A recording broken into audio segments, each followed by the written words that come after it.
em glória e poder, através da sua palavra, Pai. E por isso aqui estamos, meu Deus, atentos, e pedimos a Ti que o Senhor nos revele, iluminando o nosso coração, a nossa mente e a revelação da palavra do Senhor. Realiza todo o Teu querer e todo o Teu propósito, Pai, na sua igreja. Que venhamos compreender, que venhamos sermos aperfeiçoados, em nome do Teu Filho Jesus Cristo. Eu me coloco à Tua disposição, importando-me que eu venha diminuir e o Senhor venha crescer. Sim, Pai, que não seja eu, mas eu seja somente uma ferramenta nas Tuas mãos. Meu Deus, usada, meu Deus, mas porém de bom uso, para a glória e para a honra do Teu santo nome. Em nome de Jesus Cristo, amém e amém, Jesus. Amém, irmãos? Pode se sentar. Vou estar lendo novamente. Por esse motivo, também eu tenho ouvido falar da fé do nosso Senhor Jesus Cristo que existe entre vós, e do vosso amor fraternal para com todos os santos. Não cesso de dar graças por vós, recordando-me de vós em minhas orações, para que o Deus de nosso Senhor Jesus Cristo, o Pai da glória, vos dê o espírito de sabedoria e de revelação no pleno conhecimento dele. Oro ainda para que os olhos do vosso coração sejam iluminados, para que saibais qual é a real esperança do chamado que ele vos fez, quais são as riquezas da glória da sua herança nos santos, e a incomparável grandeza do seu poder para convosco, os que cremos, conforme a atuação da sua poderosa força. Amém? Aqui, como eu estava falando, irmãos, aqui Paulo, ele está fazendo uma oração aos irmãos, lá em Éfeso, aos Efésios. Ele escrevendo, e a primeira coisa que nós vimos aqui, ele falando a respeito que nós fomos abençoados com toda sorte de bênção espirituais nas regiões celestiais. E aí vimos quais são as bênçãos, Foi a escolha do Pai antes da criação do mundo, a redenção do Filho, Hoje ele nos comprou de volta, ele nos libertou do poder e da culpa do pecado, E a outra é a garantia, que é o selo do Espírito Santo, o selo do Espírito Santo que trabalhamos no culto passado. E após Paulo trazer, e apresentar, novamente informar, a igreja, pois estava escrevendo, sobre o que ela havia sido abençoada e quais são as nossas bênçãos nas regiões celestiais. Paulo, ele ora e ele apresenta um agradecimento, e aqui é bem semelhante, à igreja dos Romanos, que no início da carta, Paulo também, ele está orando e agradecendo aos romanos pelo testemunho que eles davam, para o testemunho que eles davam, para as demais igrejas, para os povos, que estavam ao redor de Roma. E ele faz um comentário semelhante, esse testemunho dos nossos irmãos lá em Éfeso, com relação à fé deles em Cristo. Então, essa carta, na verdade, o contexto de toda essa carta, ele tem um princípio, ele tem um propósito, destinada a fortalecer a fé e a unidade dos crentes. Por isso que ele está falando a respeito da fé ao qual os irmãos, eles tinham, ou era demonstrado. Ele fala aqui, por esse motivo, também eu, tendo ouvido falar da fé no Senhor Jesus que existe entre vós. Eles davam um bom testemunho, um ótimo testemunho, um testemunho verdadeiro da fé em Cristo. Não a fé em objetos, não a fé em sinais, mas em Cristo. E ele reforça isso. Ele reforça isso. Irmãos, a nossa maior recompensa, a grande recompensa, ou a única recompensa que Deus promete na palavra dele é a salvação. Ontem, na hora que eu estava saindo, porque eu estava muito cansado, e eu fiz algo para me encorajar. Eu cheguei, abri o Google e mostrei a minha distância, Eu estava saindo de casa, até Ina, que eu faço todo sábado. Sábado passado, graças a Deus, minha esposa estava junto, E ela me encorajou, Assim, ela não dormir no volante, eu estava muito cansado. Glórias a Deus. Como é bom estar com ela. Mas, né, eu cheguei e coloquei para me incentivar, para mim, para me lembrar. E foi o que eu escrevi ali. Eu sei quem foi que me chamou. E teve alguém que escreveu bem assim, né? Não esquece de levar o dinheiro do pastor. Eu falei, não vou responder. Eu ia responder bem assim. A minha recompensa não está aqui. Sabe, a graça de Deus, ela é muito maior do que ouro e prata deste mundo. Mas não adianta você, porque ali você vê que é alguém que não foi alcançado pela graça. E a palavra fala que não devemos discutir, porque não vão entender. Não vai entender. Fala, deixa. A minha recompensa está no Senhor. Amém, irmãos? É a fé de saber, e a gente tem que entender isso, independente da nossa situação que nós estamos vivendo. Meus queridos irmãos, a nossa recompensa, a salvação. Se somos abençoados, glórias a Deus, mas se de repente a gente está vivendo um perrengue em nossa vida, glória a Deus também. Porque isso é passageiro. Em vários tipos de, passageiro por tempo ou passageiro, porque vai acabar um dia. E louvado seja o nome de Jesus. Amém? E essa fé em Cristo, a salvação, Paulo ouvia a respeito dos nossos irmãos em Éfeso. É o que ele está falando aqui, né? Por esse motivo, eu agradeço. Ele faz um agradecimento pela fé dos crentes. Não somente pela fé dos crentes, mas também... está ligado, é verdade. Por isso que fez aquele barulho. Né? Pela fé dos crentes, mas a intercessão contínua. 15 e 16.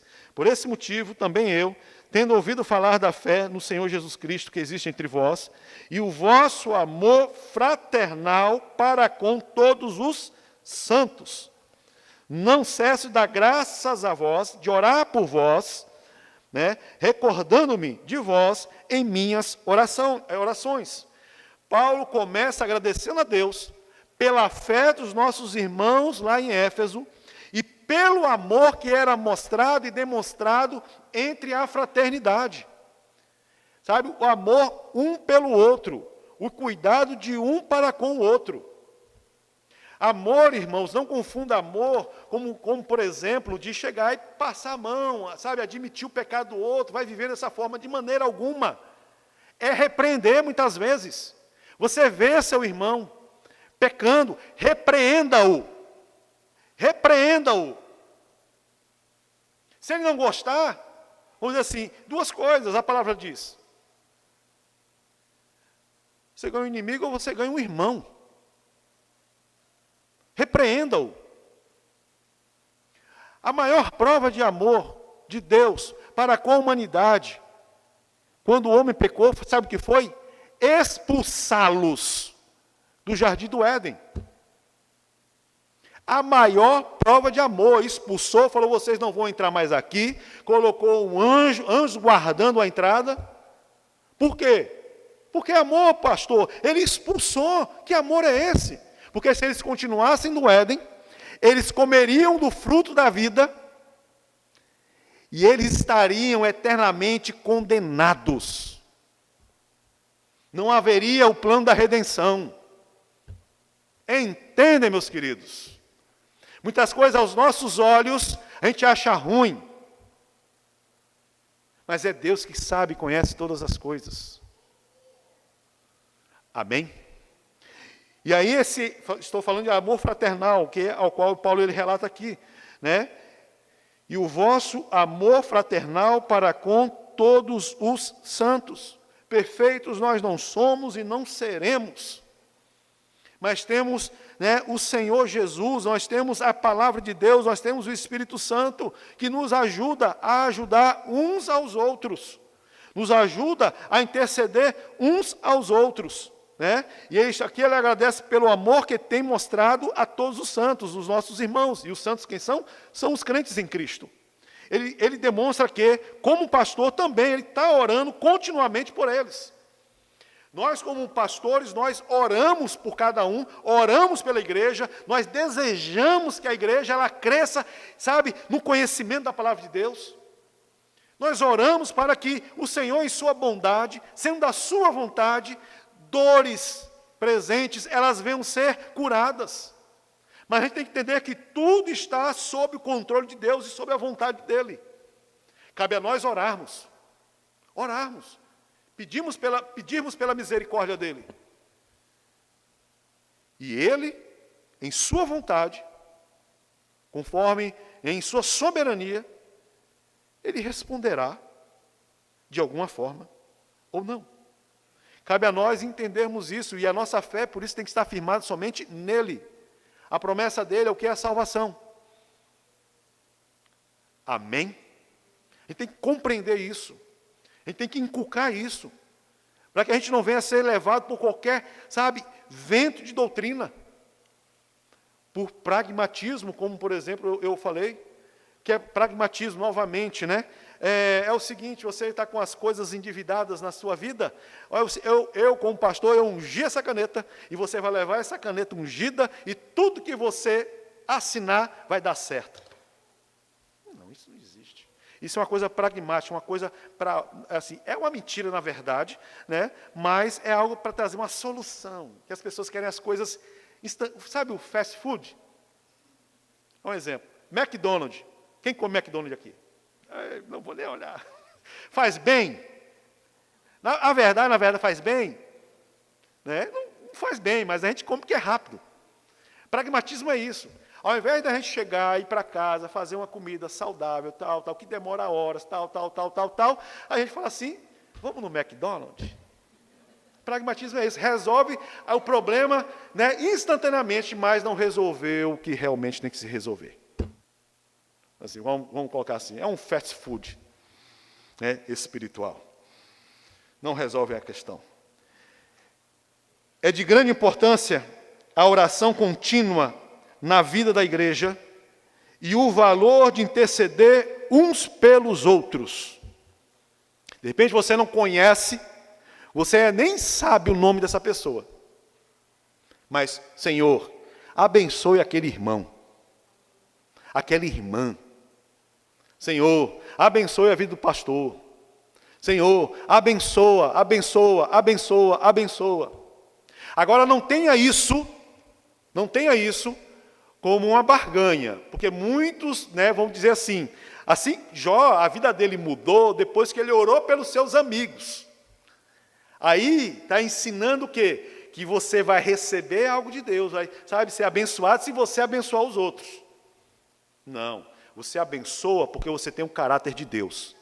Você abençoa porque você é um filho de Deus. Você abençoa porque a graça de Deus te alcançou e você ora pelos seus irmãos. Ora também para que Deus abençoe e alcance com sua graça salvadora a outras vidas. Amém? Versículo 17. Assim diz a palavra do Senhor. Para que o Deus do nosso Senhor Jesus Cristo, o Pai de toda a glória, vos dê o espírito de sabedoria e de revelação no pleno conhecimento dEle. Então, a oração de Paulo é para quê? Os nossos irmãos, a igreja de Éfeso, Deus vem abençoá-la com o espírito de sabedoria e o espírito de revelação, né? Mas o que isso quer dizer esse espírito de sabedoria e esse espírito de revelação? De pleno conhecimento dele, do Senhor. A sabedoria não se refere a um conhecimento humano, que muitas vezes Senhor, me dá sabedoria para fazer esse teste, me dá sabedoria para realizar isso, para realizar aquilo. Não é isso. Não é sabedoria humana. Você quer adquirir sabedoria humana? Estuda. Estuda. É um jovem, né, vai fazer uma prova, né, um teste. Deus vai me abençoar, Deus me dá sabedoria para realizar esse teste. Deus está falando assim, estuda. Enfia a cara nos livros. Jovem, você não deve, a sua obrigação é estudar. Entendeu? Você não é pensar em trabalho, sabe? Jogar game nas horas, né? Nas horas vagas. Mas em honra e obediência aos seus pais, o esforço dos seus pais, estude. Estude. Quer conhecer mais da Bíblia? Estude. Não somente abra a sua Bíblia no dia de domingo, no culto. Estude. Quer conhecer um pouco mais? Nós temos estudo sexta-feira, glórias a Deus. Estude. Deus vai trazer para mim, vai colocar na sua cabeça, não é assim. Não é assim. É estudo, por isso que existe a palavra aqui, ó. Quer conhecer a Deus? Quer ouvir a voz de Deus? Está aqui, ó. Agora tem que haver prática. Tem que haver prática. Amém, meus queridos? Né? Então, essa sabedoria que Paulo está orando para que Deus derrame sobre a igreja, não é uma sabedoria de conhecimento humano, mas é a compreensão profunda de Deus e sua vontade. É quando o crente está passando por um momento difícil, tem orado, e Deus não responde, e ele vem entender, é a vontade do Senhor, pois Ele sabe de todas as coisas. De repente, isso que eu estou pedindo, isso que eu estou querendo, Deus não está provando, porque isso vai ser uma pedra de tropeço, isso vai ser um abismo para mim no futuro. E Deus sabe como trabalhar em cada um. E a gente tem que estar atento à vontade dEle, entendermos qual é a vontade dEle. E ela é boa, é perfeita e agradável, e Deus age de várias maneiras. Eu ouvi de uma pessoa esses dias, pastor, estão puxando a minha perna. É uma pessoa que está desviada, está longe do Senhor. Estão puxando a minha calça. Eu estou vendo coisa. Eu falei, tá, né? Isso é o diabo. Agora, quem está permitindo isso? É Deus. Para quê? Se não houvesse isso, Ele não ia falar comigo. Se não houvesse isso, Ele não falaria com um parente, e o parente falaria assim, você está longe, você tem que voltar. Deus trabalha de várias maneiras, irmãos. É um crente? Sou, pastor. Você foi abençoado nas regiões celestiais, Deus te escolheu, você entendeu a redenção, né, em Cristo Jesus, o Espírito Santo te selou como propriedade de Deus? Sim, pastor. Glória a Deus. Então o diabo não te toca quando ele quer. Ele pode tocar, ele pode fazer isso na vida de qualquer um que não seja um crente verdadeiro. Mas na tua vida, é só se o nosso Deus falar, vai até aqui, para um propósito. Ok, irmãos? Então, a sabedoria é conhecer, né, a compreensão profunda de Deus e a sua vontade. Nós também devemos buscar a revelação crescente da pessoa de Cristo e a sua obra em nossas vidas. Porque alguém pode olhar para esse texto e falar assim, a revelação, Deus me revelou. Não, não é isso. É compreendermos a obra redentora de Cristo. É o que nós estamos fazendo. Irmãos, essa revelação de Cristo, né, a palavra de Deus, ela é progressiva. E quanto mais nós avançamos, Deus vai falando ao nosso coração. Deus vai confirmando. Para a glória de Deus. Essa é a revelação. Entendermos, né, que Cristo morreu por nós, ainda como pecadores, que nós estávamos mortos em nossos delitos e pecados, não fomos nós que fomos a Ele, mas Ele que veio a nós. Foi Deus que aplicou graça no nosso fé em nosso coração para acreditar em Cristo. A salvação não é, nenhuma parte é humana, mas é totalmente divina. Isso só se conhece como Deus se revelando gradativamente, progressivamente ao coração do homem. E Ele se revela como? Falando ali no ouvido da pessoa. Não é falando através da palavra dEle. É nesse momento agora. É a manifestação da glória dEle. É dessa forma que Deus, sabe, é através da palavra dEle que Deus fala com seus filhos. E a gente tem que entender que essa revelação, como Paulo está falando aqui, ó, vos dê espírito de sabedoria e de revelação no pleno conhecimento dEle. no pleno conhecimento dele. Versículo 18. Ora ainda para que os olhos dos vossos corações sejam iluminados. Iluminados. Por isso que nós oramos e pedimos para que o Espírito Santo ilumine a nossa mente, ilumine o nosso coração e a revelação da palavra do Senhor. Lembra a natureza maligna ainda existente dentro de nós? Ela não quer saber de Deus. A gente não quer estar aqui. A gente sabe disso. Sabe disso. A gente foge de Deus. A gente corre de Deus. E aí, vamos dizer assim, a gente corre dele, e se a gente, tem algum conhecimento de Deus, adquire, Deus se revela, é somente através da iluminação. É como se fosse algo que está indo um pouco escuro, aí Deus vai lá e ilumina, para que a gente venha compreender as suas verdades, para que a gente venha entender esse chamado maravilhoso de Deus, esse chamado que Deus tem conosco. Deus está falando, vem mais, se você deu mais um passo, dê mais outro. E a gente tem que buscar conhecer e entender isso, e a gente só vai entender com essa iluminação. É o que Paulo está falando aqui, que oro ainda para que os olhos do vosso coração sejam iluminados. Iluminados. Paulo deseja que os olhos do coração dos crentes sejam iluminados para que conheçam, primeiramente, a esperança do chamado de Deus. Aqui, para que saibais qual é a real esperança do chamado que Ele vos fez. Irmãos, todos nós fomos chamados e somos chamados por Deus. Deus, Ele chama. Deus te chamou. Te chamou você ainda morto em seus delitos e pecados. Mas Ele falou, vem. É olharmos quando Jesus chega para Lázaro morto há 4 dias, e Jesus fala, tira a pedra, e falou, vem para fora, Lázaro. Lázaro éramos nós. Era você, ali está ilustrando a nós. Mortos em nossos delitos e pecados, nós não fomos a Ele porque nós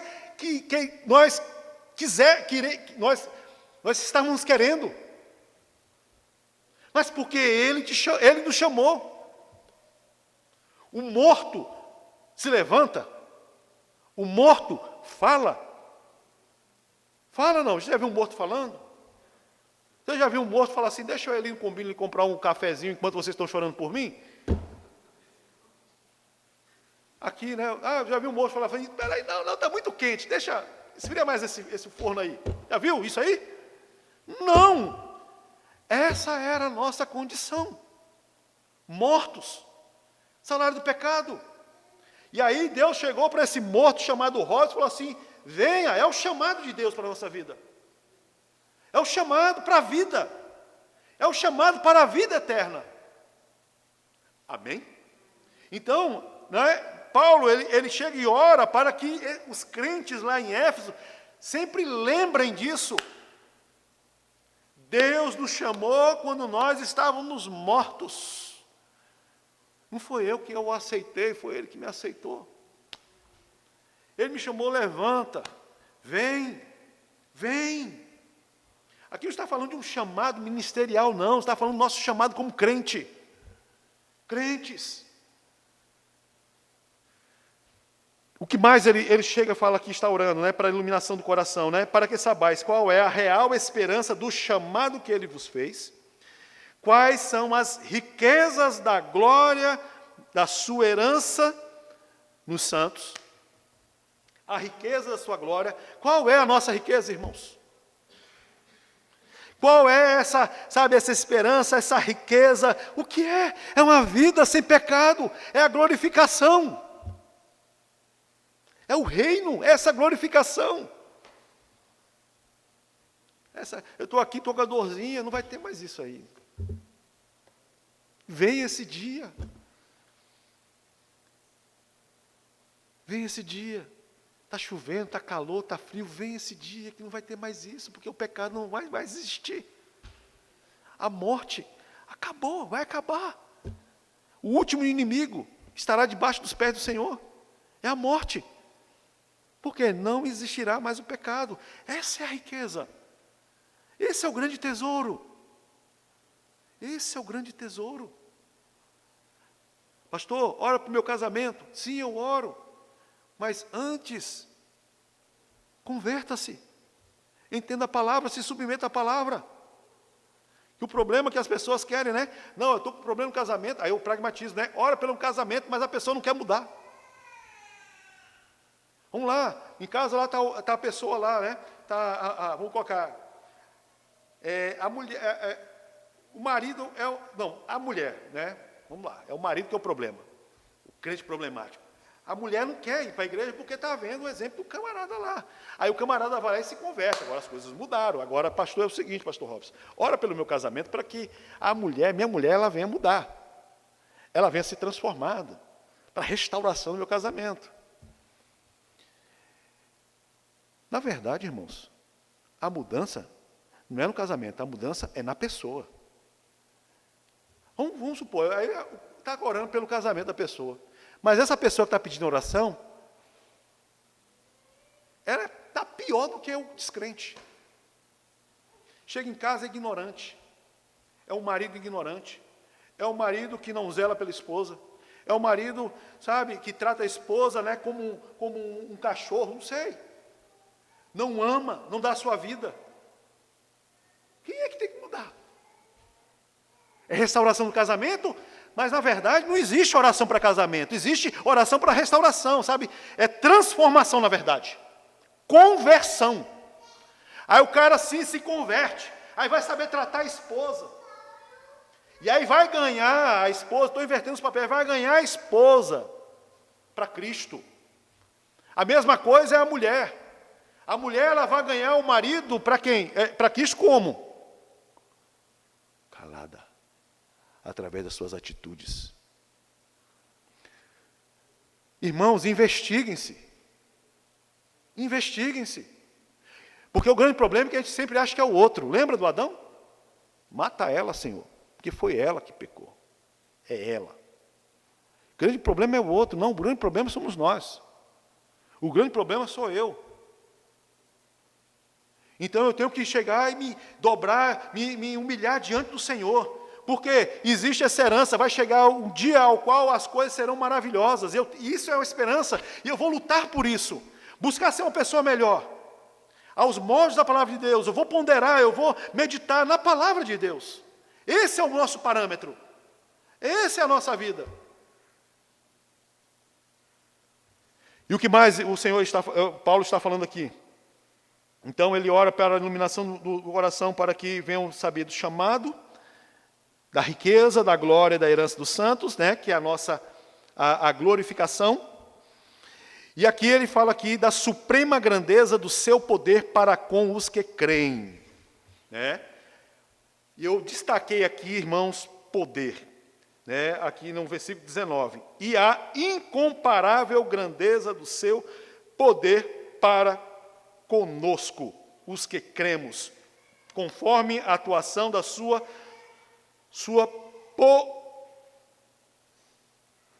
portentosa força, né? Está na minha versão aqui. Poder. E Paulo toca nesse assunto, esse poder. Que poder de Deus é esse? A primeira coisa que a gente tem que saber, né, que Éfeso estava numa cidade ao qual havia um grande templo, né, o templo de Diana dos Efésios, né, ou Artemis. E eles criam que essa divindade ela tinha poder nos céus e na terra. Era poderosa. E agora Paulo está lembrando aos Éfesos, ao qual ele havia pastoreado por 3 anos, né, escrevendo essa carta, lembrando a eles que na vida deles, né, foi alcançado poder. E é o poder de Deus. E que poder é esse? Né? O que é isso? O que é esse poder? Esse poder ele se resume numa coisa: Cristo, a ressurreição, o cumprimento do plano. O cumprimento do plano, né? Versículo 20 diz assim: esse mesmo poder que agiu em Cristo.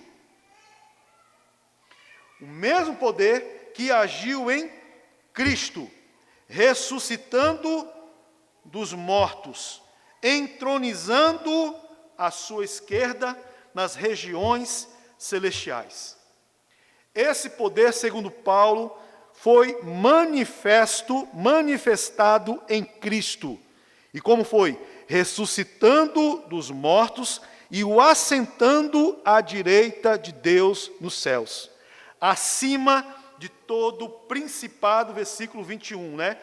Muito acima de toda potestade e autoridade, poder e domínio, de todo nome que possa ser pronunciado, não somente nesta era, mas da mesma forma na que há de vir. Está lembrando? Cristo, Ele é o verdadeiro Deus. Cristo, Ele está acima de qualquer crença pagã em Diana. Cristo foi o servo fiel. Cristo foi aquele que se humilhou, que foi obediente até obediente e morte de cruz.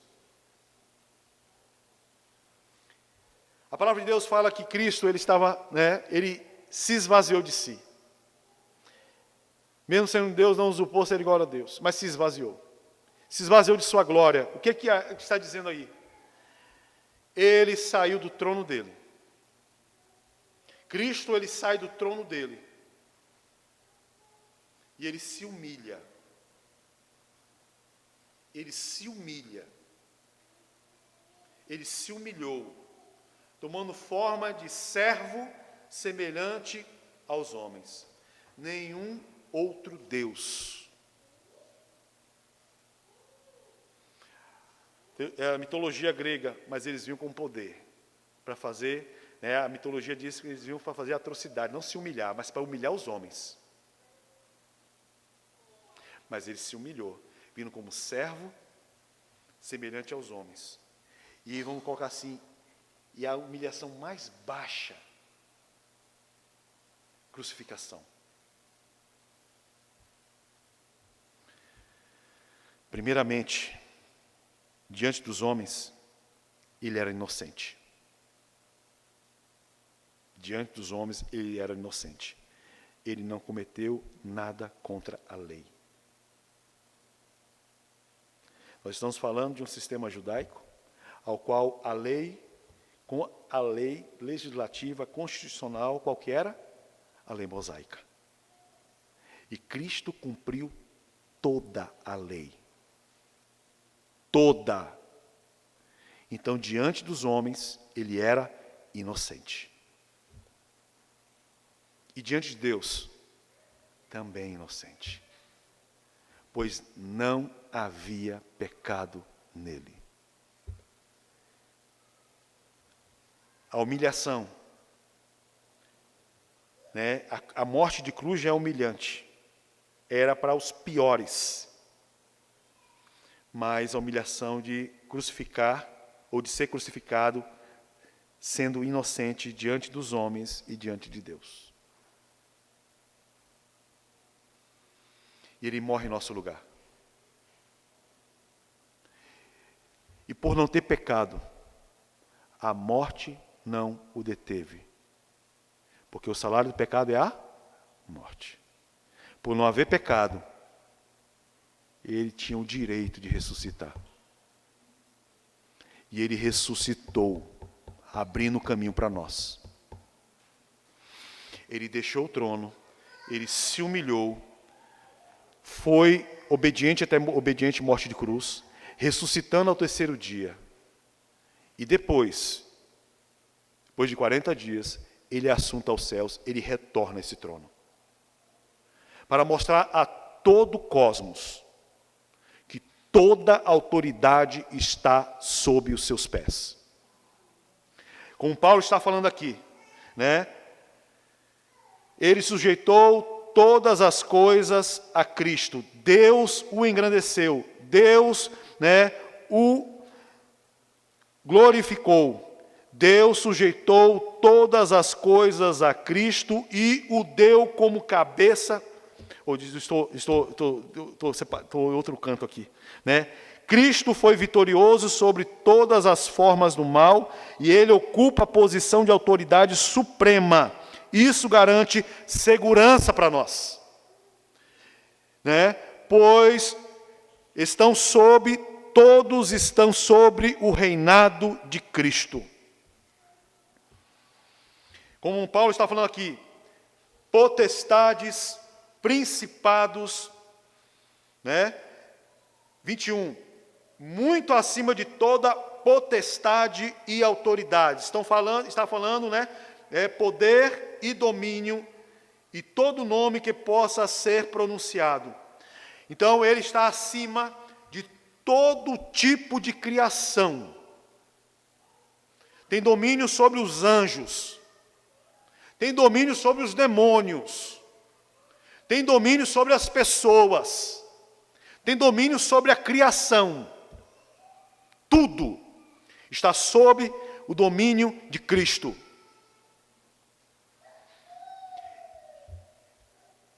Para ter esse domínio, ele precisava, para ter esse domínio que ele tem hoje, ele precisava se humilhar? Não, porque ele já estava lá. Mas ele fez por quê? Obediência, por amor a quem? Aos seus inimigos. Fez por amor a mim, por amor a você. Para que se cumprisse o plano da redenção, a compra de volta, a libertação daqueles que estavam escravizados pelo pecado. Nenhum Deus fez isso. Nenhuma divindade pagã fez isso. Só Ele.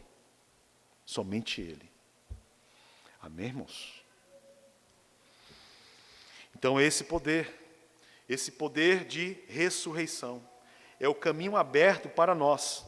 22. Também sujeitou tudo que existe debaixo dos céus e o designou cabeça sobre absolutamente tudo que há, né? A grande autoridade de Cristo. E concedeu à igreja.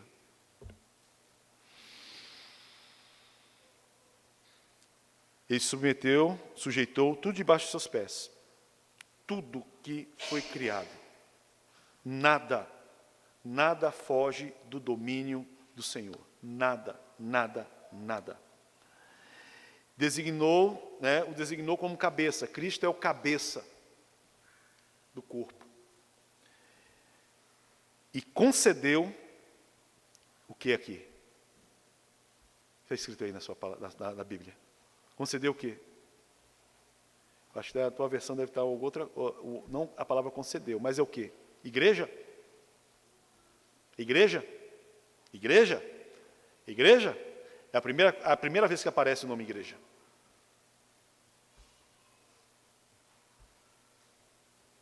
Igreja, a noiva dele.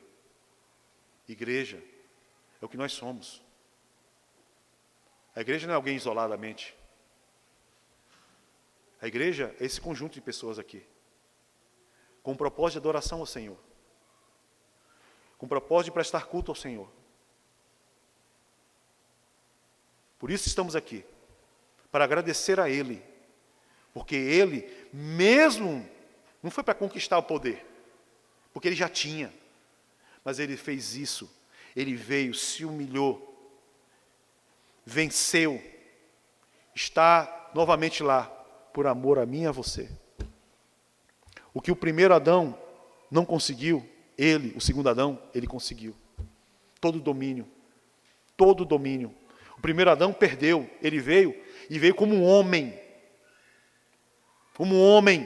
Para não dizer, não, ele era Deus. Não, ele veio como um homem, 100% homem, 100% Deus. Ele veio. E ele foi obediente à palavra, ele foi obediente e por amor a nós. Porque eu e você, nós já estávamos no plano de Deus. Nós vimos aqui, lá no versículo 4, antes da criação do mundo. E assim ele fez. E assim ele, vamos dizer assim, não vou dizer que reconquistou, ele novamente retornou à sua posição de poder criador, para a glória e para a honra do seu nome. A igreja é o corpo de Cristo. Deus sujeitou todas as coisas a Cristo e o deu como cabeça da igreja, que é o seu corpo, a plenitude daquele que tudo enche em todas as coisas. Jesus, ele se completa. Assim como o marido, ele também, e a esposa, um completa o outro. Eu me completo na Marcela, a Marcela se completa em mim. É isso, esse é o propósito. Cristo também da mesma forma. Por isso que, né, na palavra de Deus, eles comparam, o marido ele tem que amar a esposa como Cristo amou a esposa. Cristo amou a igreja, que é a sua esposa. Essa esposa cheia de defeito. Nós temos muito defeito. Essa esposa tem que mudar muito, mas mesmo assim ele ama. E ele enviou, né, o Espírito Santo para nos ajudar a sermos essa esposa digna dele. Para estarmos naquele grande dia que nós estaremos entrando para estar com ele, para a eternidade, como a noiva dele. Né, vamos colocar assim, né, uma ilustração meio assim, estranha, vestido com um vestido sem mancha. Que só se dá no dia da nossa ressurreição. Um corpo sem mancha, um corpo que não há pecado. Cristo é o nosso cabeça. Cristo é a palavra de Deus. A igreja é o corpo de Cristo, chamada para ser uma extensão da sua presença e a obra no mundo. A igreja, ela é cheia da plenitude de Cristo, sendo parte ativa do seu plano redentor. O que eu estou dizendo, não existe igreja perfeita, essa igreja está em transformação, essa igreja ela está em santificação. Mas mesmo assim, com os defeitos que a igreja tem, que nós temos, Cristo, né, ele enche a igreja com a sua plenitude, com o seu poder, com a sua graça. Porque ela é formada, a igreja é formada de pecadores, que estão sendo moldados, estão sendo transformados. E ele, lembrando, Paulo ele ora para que nós venhamos, a igreja ela vem entender isso. Quando você olhar o teu irmão pecando, admoesta ele. Mas não o julgue, não o condene, não apedreje. Porque muitas vezes esse pecado que você está vendo nele, muitas vezes você não comete, você comete um outro, ao qual ele não comete. Mas ajudemos uns aos outros. Né? Vemos, né, suportar uns aos outros, dar esse suporte em oração, em admoestação. Tudo isso para a glória e para a honra do Senhor Jesus Cristo. É o nosso processo de santificação. Nós estamos sendo santificados e a santificação vem pela palavra de Deus. Por isso nós temos a firmeza da pregação genuína do Evangelho. Porque é somente através da pregação genuína do Evangelho que acontece transformação, regeneração, né? Conversão genuína, gente. Não é o que eu acho, o que eu penso, mas é a palavra. É um texto. E esse texto não é de homens, esse texto não vem da cabeça de alguém, esse texto vem do coração de Deus. A palavra dele. É o que é a nossa regra única de fé, só na Escritura. Não tem outra coisa. Não existe um evangelho separado, não existe um livro para apoiar, como muitos outros lugares existem. Não existe isso, isso é seita. Isso é maligno. Isso é maligno. A oração de Paulo pelos Efésios, né, ele busca que orando para que a igreja ela venha adquirir sabedoria espiritual das coisas. né? Nós lemos lá a sabedoria, né? Para que venham entender essa esperança, os nossos olhos estão lá na frente. Muitas vezes os olhos estão firmados aqui, estão nessa terra, essa terra que já passou. Agora a gente olha para o passado desses homens de Deus. Qual foi a recompensa que eles tiveram na vida? Você quer recompensas? Por trabalho? Trabalhe bem, seja um bom funcionário. Quer recompensas, né, numa vida acadêmica? Estude muito. Agora de Deus, a recompensa é a ressurreição. A ressurreição no último dia. Deus não promete carro novo para ninguém. Deus não promete casa para ninguém. Deus não promete, sabe, uma despensa cheia. Não é isso. O que Deus promete é a salvação. E a salvação é para todo aquele que crê em Cristo, o seu Filho, que veio para cumprir esse plano. É esse o propósito. Isso que a gente tem que olhar. Mas muitas vezes os olhos dos crentes estão olhando para aqui. Estão olhando para as coisas terrenas. Estão iludidos, decepcionados. E vão continuar. Aí voltam as coisas, né, instantâneas. Fast food espiritual. E aí, sabe o que acontece? Vem um abalo sísmico espiritual, vamos, né? Aí os crentes desistem. Aí os crentes se decepcionam, porque não estavam crendo em Cristo. Não foram ensinados a crer em Cristo, mas foram ensinados a crer em quê? Em instituições. Crer em quem? Em homens. Infelizmente, ficam machucados, ficam doloridos. E a culpa é por quê?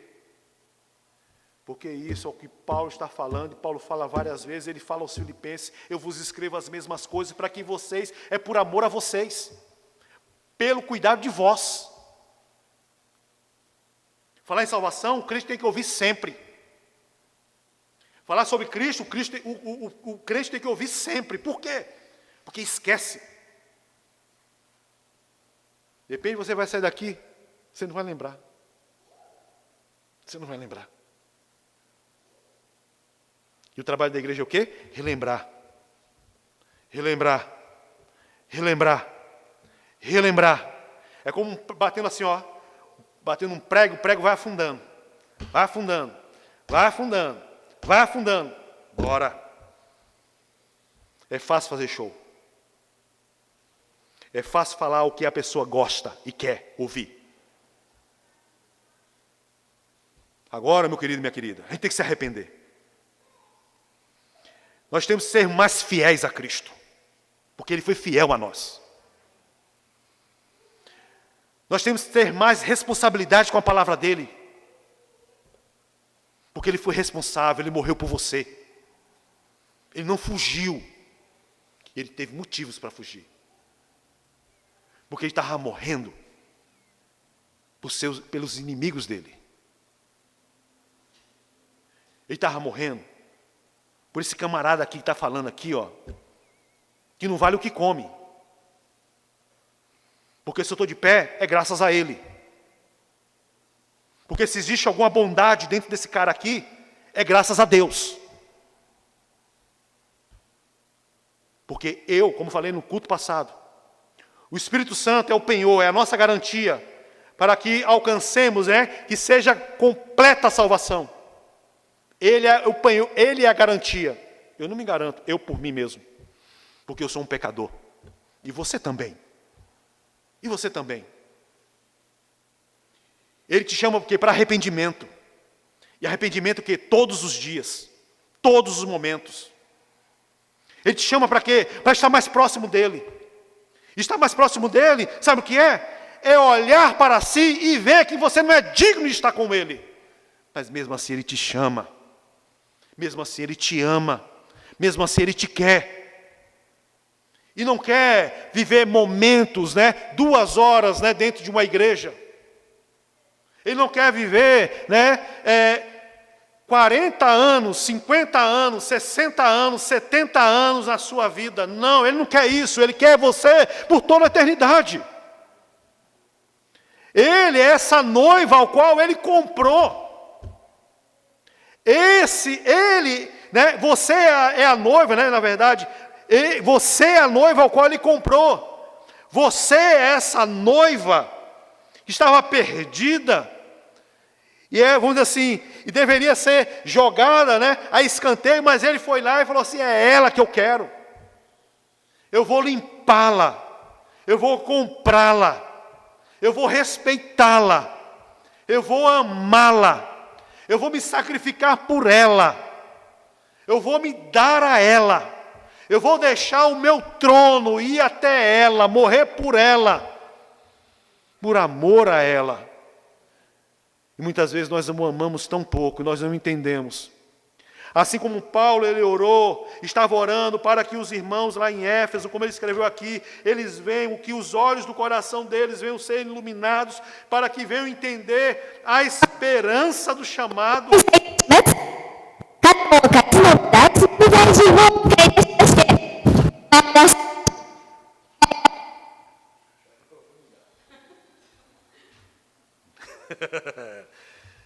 Se fosse, é o diabo, não, é o som aí que está errado. Né? Assim como Paulo orou, e essa oração deve ser feita entre nós, para que os nossos olhos estejam abertos, os olhos do coração estejam iluminados, para que a gente venha entender esse grande, tão grande amor de Cristo, por mim e por você. E não tem nada neste mundo que seja maior do que este amor. Não tem nada neste mundo que nos separe deste amor. Nada. O diabo te acusa? O diabo é um perdedor, porque ele perdeu você na cruz. O passado te acusa? Eu vou falar uma coisa para você. Quem vive de passado e lucra com o passado é museu. Cristo. E Cristo é o nosso Senhor. Renda-se a Ele todos os dias. Renda-se a Ele neste momento. Mais e mais. Mais e mais. Para a glória dEle. Amém? Tudo é por Ele, para Ele e através dEle. Vamos colocar de pé, irmãos. Em nome de Jesus Cristo. Cristo é o centro. Cristo é o centro. Cristo é o centro. Né? Um dos pontos da reforma é da sola, né? Solos Cristo. Somente Cristo. E a glória é somente de Deus. Somente de Deus. É Deus que aplica a fé no homem. E o homem é salvo pela graça dele. Não é por obras. Porque é um dom que Deus deposita. Deus aplica ao coração dos seus filhos.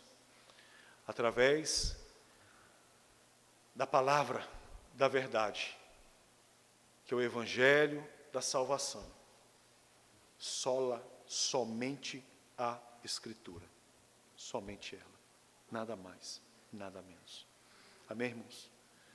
Que o Senhor venha iluminar o coração de todos nós, em nome de Jesus. Pai, que o Senhor, meu